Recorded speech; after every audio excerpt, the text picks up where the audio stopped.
Welcome back to Good Morning Vail. Joining me in the studio is Rhiannon Rowe from the Eagle County Animal Shelter, and she's brought in Zeppelin for you to meet. Good morning. Happy New Year. Happy New Year to you. Well, how are things going over at the shelter? They're doing great. You know, we had a really good month of December. We had several adoptions, and so now we're just ready for the new year and what the new year is going to bring for our shelter. Well, you were mentioning that adopting a pet might be a really good thing to do to go along with some of your New Year's resolutions about being more active, because if you get a dog, it's going to force you to be a little bit more active. Yes, we have several dogs that are just like Zeppelin that love the snow. They love to go on hikes and runs. They do well with other dogs, so they're going to be that perfect companion if you're looking to get outside more and just enjoy Colorado. So. Well, tell us a little bit about Zeppelin. Yeah, Zeppelin is about 2 years old. He came from a shelter in New Mexico that was overcrowded. We think he's a shepherd mix, but he's already neutered, he's microchipped, he's up to date on his vaccine, so he can go home today.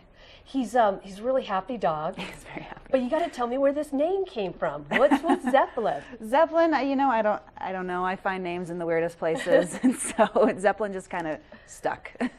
And you were doing kind of a coat drive around just before Christmas. Is that still going on? Oh, definitely. If anyone ever needs a coat, we always have plenty that are available. So we want to keep our dogs warm during the cold winter months. Okay, so sometimes when I'm talking about your shelter, I get the name slightly inaccurate, and I call it the Eagle Valley Animal Shelter. But it's the Eagle County. But just to be clear, you're the only shelter in the valley. So we're the government-run animal shelter. Okay. Yeah, so we're part of Eagle County government. So we're Eagle County Animal Services, but we do also have a humane society that's in our valley as well, which is Eagle Valley Humane Society. Okay. Yeah, and they have a great program where they have a cat shelter that they keep their cats at, and they also have dogs, but they put them all in foster homes.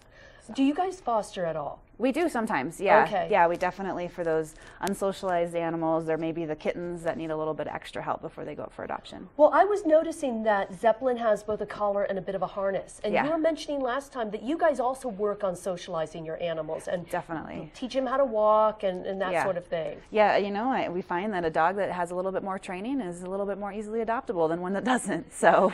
So I had an incident happen the other day, and I'm kind of wondering what your advice would be. So I was driving along Highway 6 with my daughter, and we saw a dog on the side of the road, and as a matter of fact, he was starting to come into the road. So I honked my horn, and he ran back to the side, and I was actually coming here, and my daughter was like, "Stop, Bob, stop." And I'm like, "We've got to go to the studio, then we'll come back." And we did come back, and the dog was with a person at that point in time.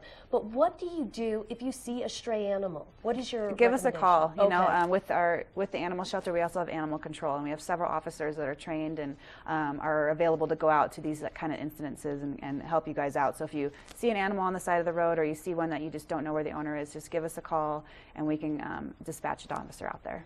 Well, one of the things Tracy was talking about earlier in the program is, you know, keeping your pets safe in the winter time. Yes. And I'm just wondering if you wanted to chime in on some of the things she was talking about like wiping their paws off when they come in because of some of the chemicals placed on the roadways. Definitely. But one of the ones she mentioned that I'd never heard of before was feeding your animals a little bit more, that they need a little bit more nutrition in the winter time. Yeah, you know, with any kind of our livestock, that's normally what we do because it helps kind of burn that energy and keep them warm. But yeah, with any animals, you know, it's just having that little extra insulation is going to be helpful. And, you know, a lot of these guys just need that little extra help. So. Well, if somebody's watching and they're falling in love with Zeppelin, how do they get a hold of you? Yeah, you can check us out online, eaglecounty.us/animal. It has all of our dogs that are up for adoption, including Zeppelin, with a little bit of information about each one. You can give us a call, 970-328-DOGS, and we'll let you know a little bit about them, or just come down to the shelter and visit. And you guys are always looking for volunteers to come in and play with the animals and walk them. And if you're 16 and older, you don't need a parent, but if you're under 16, you need a parent to come in with you. Yes, yes, and our next volunteer orientation date is going to be in February. So. Okay, you can let us know the next time you're on the show when definitely. that is. Yeah. Rhiannon, it was great to see you. Thanks. Zeppelin, it was great meeting you. Stay tuned. We're going to take it over to Mark. He's got your weather forecast.